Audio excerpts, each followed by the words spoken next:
Alright, what is up everybody?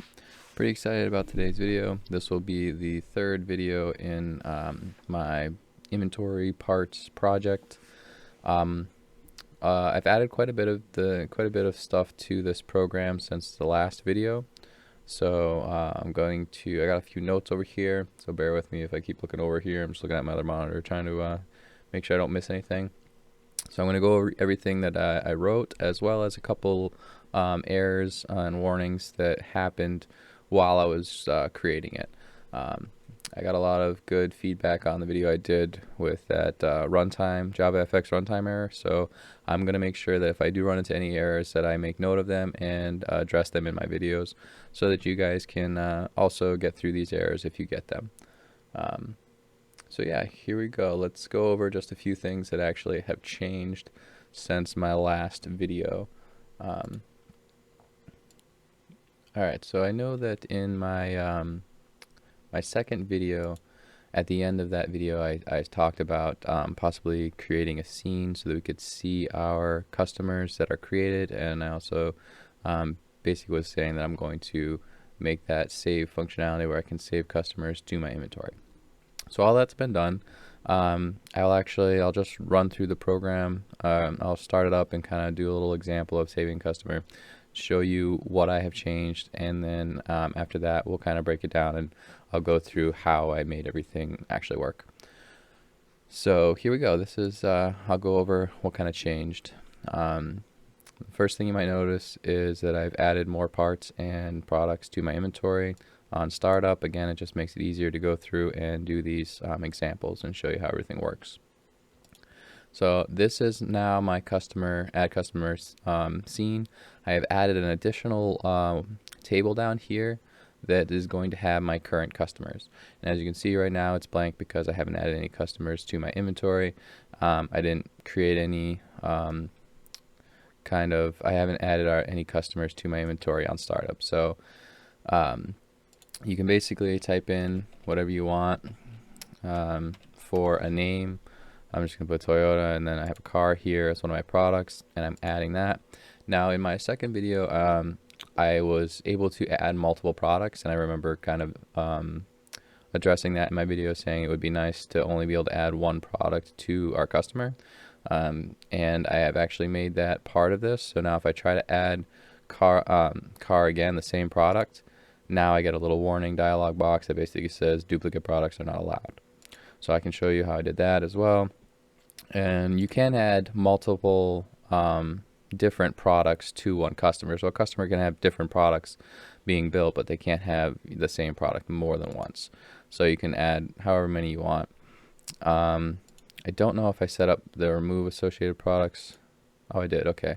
So yeah, you can remove associated products as well. So if you added one, you didn't want it, you can do that. And then once you hit save, it automatically brings you back to the main menu. But if you go back to your customer menu after that, you'll see now that the customer that we created, Toyota, is here in our current customers table view. And then down at the bottom, I have the remove and modify buttons. These buttons do not have any functionality right now. There will probably be one last video to this series where I give functionality to this modify and remove button. I may try to do it all within this one scene. I don't know if that's really going to work. I can see if maybe I can do it all in this scene and just override this table over here, and basically when I hit modify, have it populate this table with whatever products are currently associated with this customer. So that's kind of what I'm thinking. Not really sure, but as you can see, that's how I can kind of have a view of the customers that are in my inventory, and then eventually I'll be able to remove them and modify them. But that is everything that I added. And then I also gave some functionality to my search box, which I don't think was working before. So you can either search by the product ID, or you can search by the actual word or part of the word. If you search, basically if you search as a blank, it'll just bring everything back to there. So I mean, if you have a whole bunch of products, you could search for one that you want to add. But yeah, that's pretty much the gist of what I added in my since the last video. So now let's get back into the code and kind of show you what made that all possible. So starting out in my add customer menu, kind of just go through here real quick. Let's see here. So you can see that I added this table view. This is my customer table view. That was that third table that you saw off to the bottom left. This was just added in Scene Builder. Actually, when I did this, I added it on my laptop, and my laptop didn't have Scene Builder at the time, so I had to download Scene Builder. And what ended up happening is I got a newer version of Scene Builder on my laptop, and when I modified this scene, it actually gave me a warning saying that this fxml document was created in I think a newer version of Scene Builder. So if you get that warning and you don't want to see it, and you know that the different versions aren't going to mess anything up, you can actually just go right into your fxml document, and over here you'll see where it shows basically what JavaFX version you have.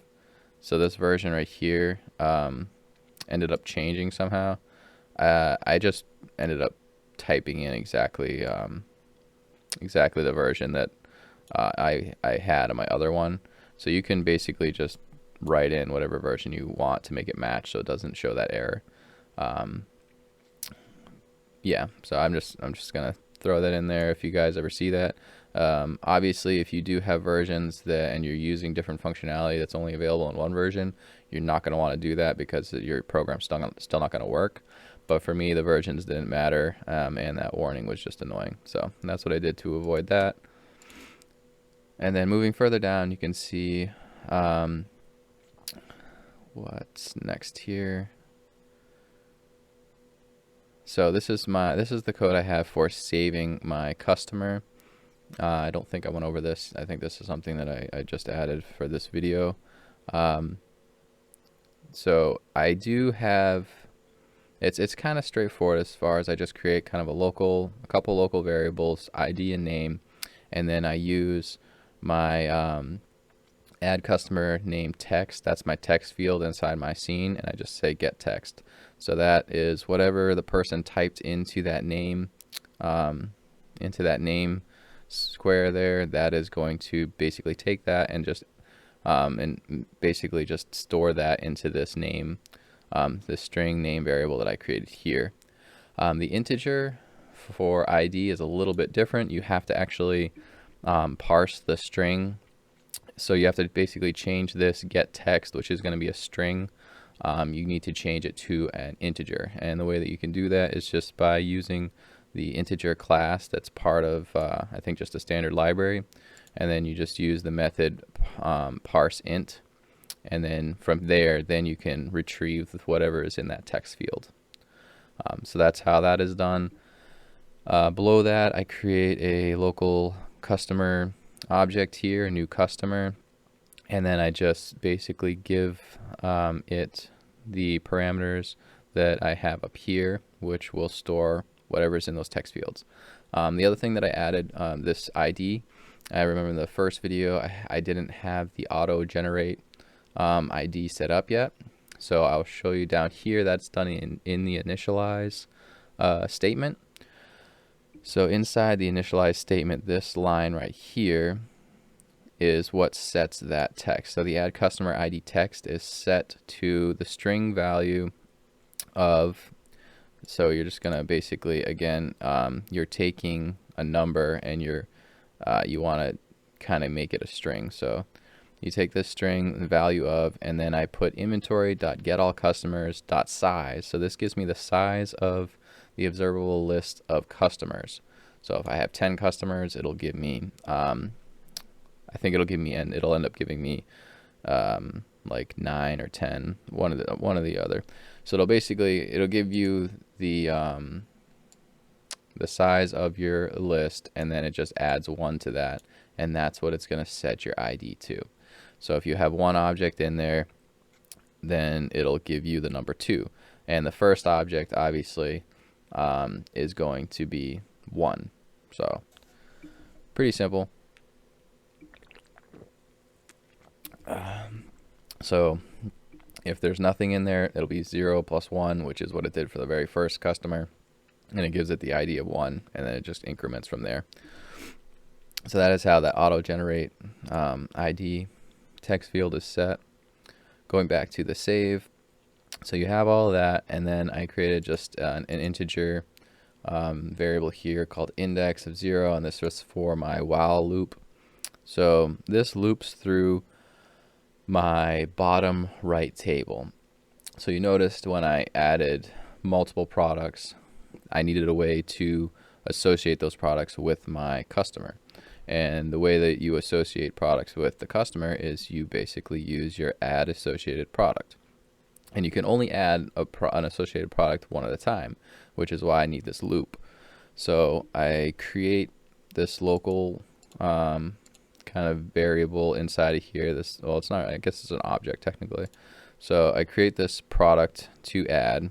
It's a product object, and then I set it equal to whatever the index. Again, this index is going to be starting at 0, so it's going to be the first product in that table view. So it's going to retrieve that, and then when it goes through, it's going to increment that because I have the index getting incremented here at the end. So at first, it's going to start with 0, then 1, and it's going to go through until it gets to the end. So no matter how many products you have, it's going to add those products to our customer that we created up here. It's going to add it to that customer one at a time until it gets through all of the products that are in that table. And then after that, a step you don't want to forget, which I actually did forget when I did this, is to add that customer to inventory. Because if you don't have this inventory.add customer and you don't add your customer to inventory, the second you hit save, it's just going to jump back to your main menu.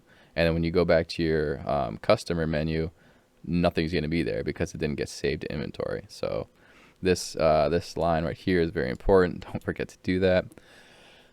And yeah, so that's basically how I did everything to save my customers. Now, after I got my customers into my inventory, the tricky thing for me after that was to populate that bottom left-hand table, my customer view. So I wanted to basically put any customers that are in inventory into that view. Now, it should be pretty straightforward because I already did that with my products. So you would think that, all right, you're just going to do the same exact thing that I did here for my my products. So this is my product ID, all that stuff. And what I did is I just added my add product top table here. I just set the items equal to inventory.getAllProducts. And then after that, I set up each column by using this set cell factory to PropertyValueFactory. And then you put in the parameters. So this all worked great. And I set everything up right here to do that for my customers. And I thought, oh, this should be easy. There should be no problem. And I ended up getting an error. Oh, actually, yeah. So inside of this, sorry, a little off topic, but I just noticed this now. This can actually be blank. I was trying to fix that error, and I just kind of added this in here because I think this is just already known or assumed. So you can see it shows right here that you can replace it with just that. You don't need to actually have it. It already knows that that's what's there. Anyway, so I set this up exactly how I did for my products, and I was like, all right, this should work, no problem. And what I ended up getting, I can actually even show you, but I ended up getting a warning basically saying that it could not access my ID or my name. And I didn't understand why, because in my customer class here, which I showed in the other video, I had my constructor here, which basically said that this ID and this name, which is what I used over here when I created my customer, right? So I have my new customer and I have my customer here, and these are my parameters. And these parameters in my customer menu are set up as pointers. So it says this ID, this name. So my private parameters here, or variables here, are getting pointed to. They use a pointer there to basically set it equal to this. So I thought that's all I needed. I was like, why doesn't this work? It should work. And what I forgot to add was my getters and my setters here. And I should have known this, but I guess I didn't fully realize how important these set methods and these get methods are. I didn't add them in my second video because there was nowhere that I was going to actually use them. And when I say that, I mean I didn't make any methods anywhere else in my program that were going to use them. However, what I didn't realize is that there are methods inside of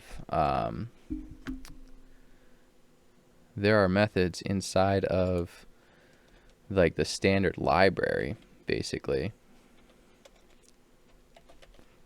that use these getter and setter methods.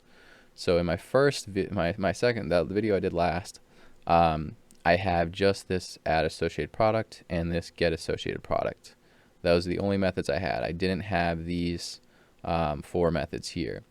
And I didn't realize that this method over here that you use to set your table, this new property value factory, what it essentially does is it must somehow in the background use those getter setter methods.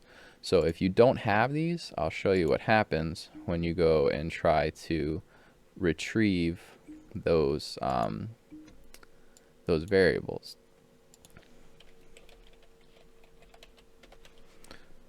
So if I do that, I add car, right, and I hit save.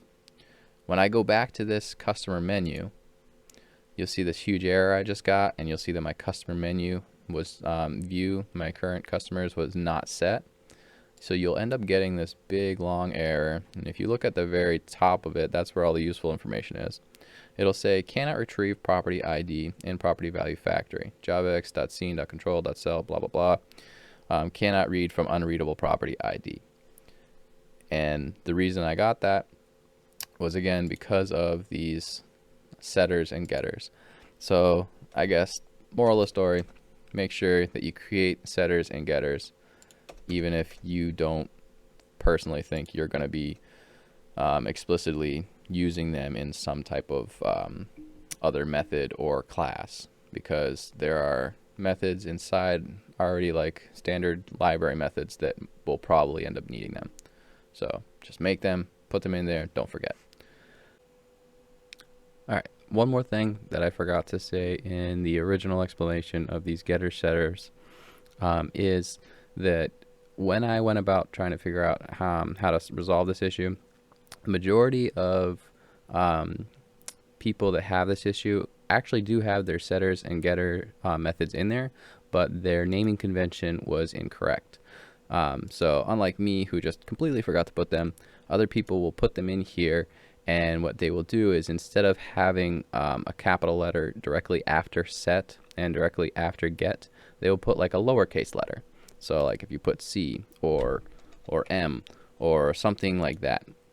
And if you do that, I mean, mine even, I don't know, it says it's a typo or something, but if you do something like that, then it will not be recognized as a setter method or a getter method. So you want to make sure that your naming conventions for these setter getter methods are very, very precise. Like you want to make sure it says set and then a capital letter going into your next word.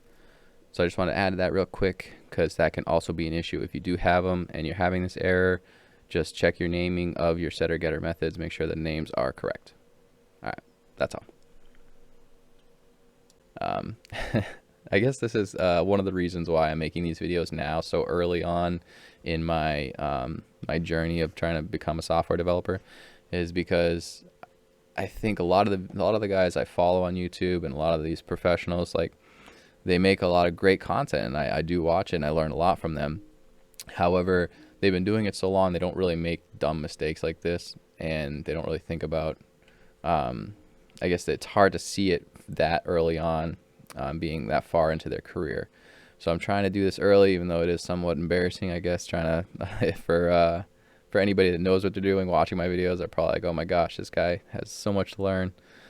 or he doesn't know what he's doing. But I'm making it just to kind of make it easier for other guys that are in my shoes and are making some of these same simple mistakes, and they're trying to find answers. So hopefully these videos will be helpful to anybody that is new and maybe pursuing a computer science degree like I am, and is really just looking for some fixes to certain errors that they're getting. But anyway, enough on that. I just wanted to make sure I mentioned that and didn't forget to say that. So I went over the save method that I created. Let's see, I did the auto generate setup, showed you the customer table view. Alright, so let's go ahead and go to my, alright, this is the search. This is the search box setup. This was something I did. I don't think I showed you guys yet. So for my search box, basically what you do is you just create a variable for your text field to be stored in. So I have a string variable, which is going to be the name or the ID, and that's equal to my text field, which I named customer menu product search text. And then you just retrieve that. So again, that is just from my scene, my customer menu scene text field. And then after that, you can create an observable list of products, and then you have inventory. This is my inventory class, and inside my inventory class there is a method called lookup products, and then you have your name or ID. So I can go to my inventory class real quick and show you that method, just so you guys have full reference of it. So lookup part, lookup product. Okay, so this is my lookup product method. I have two different observable lists. One is the name, and then one is all products. So the product name is just going to be basically fx collection.observable list array list, and then my inventory, or my all products, can be inventory get all products, obviously.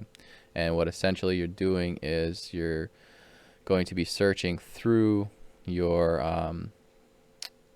products and just trying to find out if anything matches what was typed in. So I have a for loop here with a product just named new product, and it's gonna take this product here and see if it's inside of my all products. So if this product dot get name dot contains product name, then you're gonna have your product name dot add this. So it's going to add basically this, it's going to add whatever was typed in to this other observable list that you have here. So this is going to hold any kind of positive search products that are found. So if you type in like 3 letters and there are multiple products that have those 3 letters, then it's going to save all of those products inside of this observable list, and then at the end it's going to return that observable list. Pretty straightforward. So yeah, that's how that was done. And then over here it does have an if statement, basically just checking for the product size if it's equal to 0. And I believe, so this checks to see if the person entered a product ID instead of a name and returns the product whose ID matches. So yeah, this will do, this is basically exactly what I put my little comment there for. It's going to check and make sure that the size is not equal to 0. If the size is equal to 0, then it's going to do another search, and it's going to use the product ID instead of the product name. And again, this is all just kind of another loop to check for ID numbers, and then if it finds one, it'll give you that product with that ID. And then if it doesn't find it, it's just there's gonna be an error if it doesn't find anything, but it'll just ignore it. So I have this little catch here. This try catch block is basically just to try to check and see if you can find a product with the ID that was entered, and then if you can't find it, it's just going to ignore the error that it gets, and it's basically just going to give you nothing or whatever was already in your table. Hope I explained that okay. These are a little confusing, but let me go in. I'll do a few searches actually. So you can see I have IDs 1, 3, and 5. If I put 2, nothing comes back because there are no IDs that are 2, and 2 is not a letter or a string that is in any of my product names. So that is basically how it works. It searches first for the string. If it finds any product with that letter or string in it, it'll return that. And if not, see I have A and 2 of these, so it brings back both. That's pretty much how that goes. So that's the search box. Went over that. Went over everything pretty much in my initialize. Don't think there's anything new in there. Went over everything in my save. On action, remove associated product. Again, this is very straightforward. This is basically just using my product table and the methods inside of it to remove whatever part is selected. So I just create a product object here, and I set it equal to whatever is currently selected in my table, and then I remove that selected item here on the action of me clicking that remove button. I could set up try catch blocks inside of here to make sure that it doesn't freak out if you don't have anything selected, because if you go in and you don't have anything selected and you try to hit remove, this is going to be blank. Basically there's going to be nothing here, nothing selected, so it's not really going to know what to do. It may give you an error or may just do nothing. Most of the buttons that I have in my program that I made without the additions, all the code that I had before I started this part of the project do have try catch blocks for that, and they have warnings because that was how my instructor wanted me to do it for my class. I kind of got a little lazy with this one, and I didn't put a lot of that in for this part of it. But I did end up putting that one warning in, which I can show you here when you add a selected product. So this is how I basically modified this method here to only allow me to add one product and to give me a warning if I try to add the same product twice. So I have a product object that I created right here, and it is just going to be equal to whatever is selected in my top table.